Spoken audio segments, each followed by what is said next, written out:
So this flat earther thinks he's debunked the final experiment because he doesn't think he can see footprints in the frozen snow.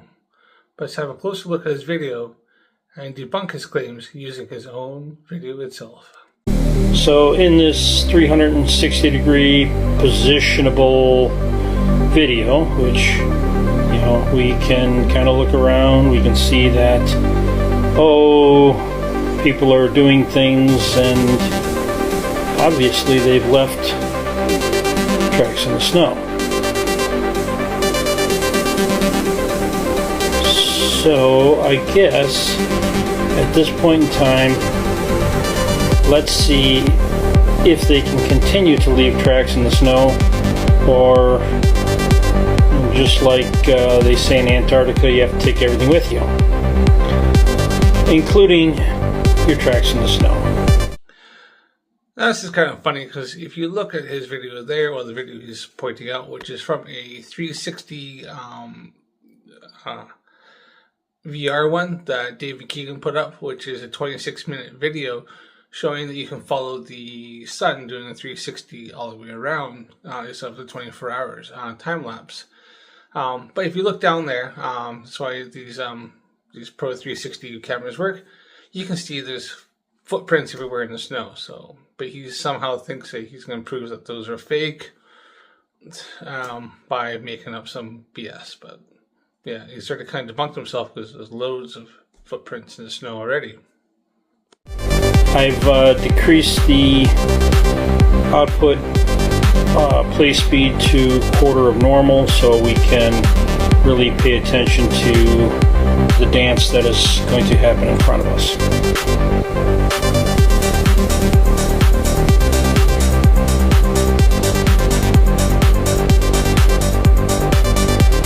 Here come some individuals, shadows.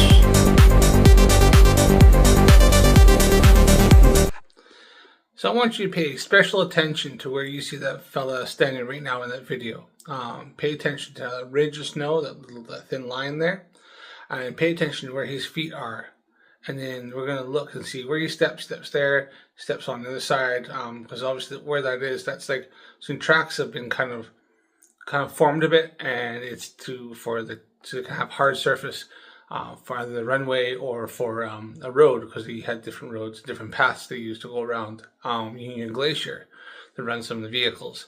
And there's also a runway that they use that's pinched near the ice, and they kind of have this machine goes over it and makes the ice, the snow really, really hard for the planes to land on. But let's have a little look at that and see this is off to the side, so where the snow may be a little bit softer at points.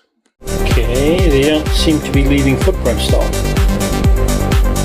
Wherever they walk, wherever they dance, they are not leaving footprints in the snow to prove that they were actually on the snow. Now there's a lot of people are pointing out evidence that this is fabricated.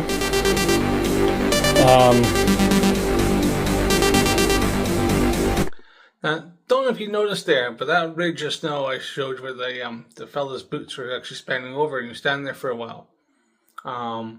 It was a solid line out down to a certain point, quite always down that frame, and now you can see it's broken up, and that's due to exactly where he was standing, and it wasn't like that until he walked up there.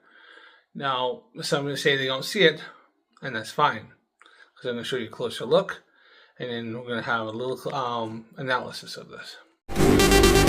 Is it now?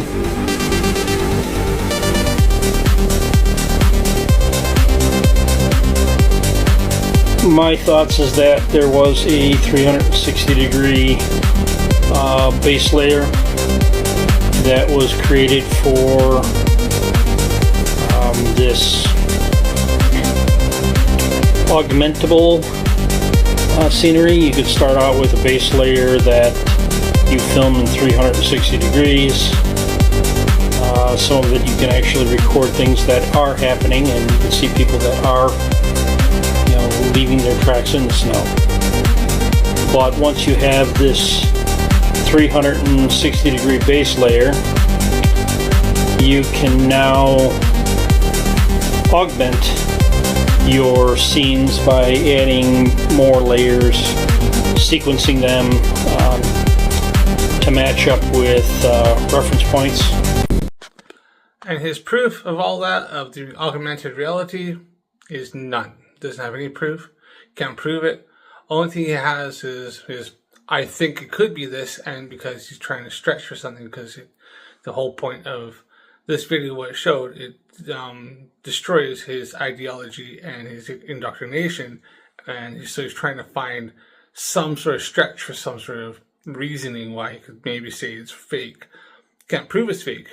Can't prove anything saying that they use augmented reality. In fact, he's pretty much stretching there in so many different ways that they have some layer and then a layer on top, and you have augmented reality. People who walk around, makes absolutely no sense whatsoever, which is most of what the flat earthers come up with. They try to debunk this, so they're making up stretching and coping as hard as they can. They try to find something that they can try to clutch onto, but all they're doing is just using fallacies and conjectures. But let's have a closer look at what I was talking about.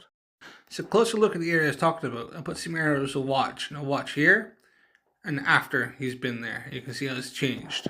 I'll show you again, closer up, and watch it change. There, so you can see how his footprints were and stuff like that. I will check again. I'm going to change back and forth, and you can see the area I was talking about, and it's changing. Now, as I said, the snow, I noticed the type of snow, it's quite hard, and only certain parts will actually give. So you can see here, you can clearly see this change. There's a few different places it changes here. I'm going to take the arrows away, so you can kind of see it without the arrows in the way. But it's very clear that you can see there is a change there, exactly where that person was standing. This is definitive proof that the footprints are being made in the snow. And you can see, here, you look closer up, exact same thing I was pointing out. You can see the change back and forth and flipping back and forth. And you can see there's a few different spots in this change that is changing, and this where the people had stepped and stood, and the snow is giving way a little bit. But like I said, because of the climate here, where it's got a bit warmer and it's cooled down again, it causes the top layer of snow to be very, very hard, almost frozen like ice. There's some grip because of, obviously, you can see the pattern on the snow, but it will be very, very hard. Now where you can see where they've given it a bit more, maybe the snow was a bit softer at that point, or they stepped a little harder or something fell, that it's being able to impact the snow more. So there you have it. The video before where they're trying to claim some sort of layer and that there's no footprints. There was footprints being made, but as I said, that snow is very hard, and as you can see how that's been prepared in that area there, that's for vehicles to move along. I think this is actually near their camp, so this is where the snowmobiles or the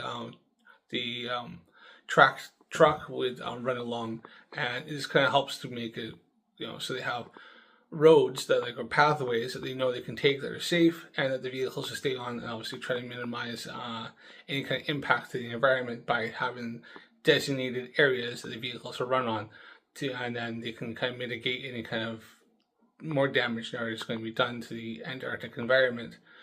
But you can clearly see that those videos, in the video himself that he put up, that there was footprints being put onto the snow, and it was changing. Maybe subtle, because like I said, the snow is quite hard, but it is still happening. And so his whole assertion, I have now debunked and falsified his claim.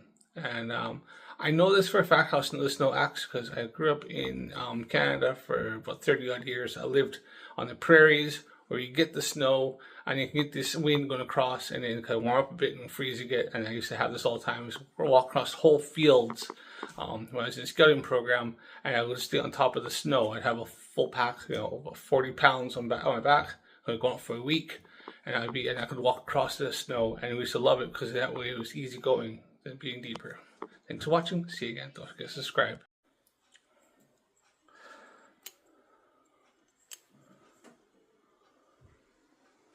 Ah, yes, the good stuff. Always sweeten my coffee with the tears of Flerfs.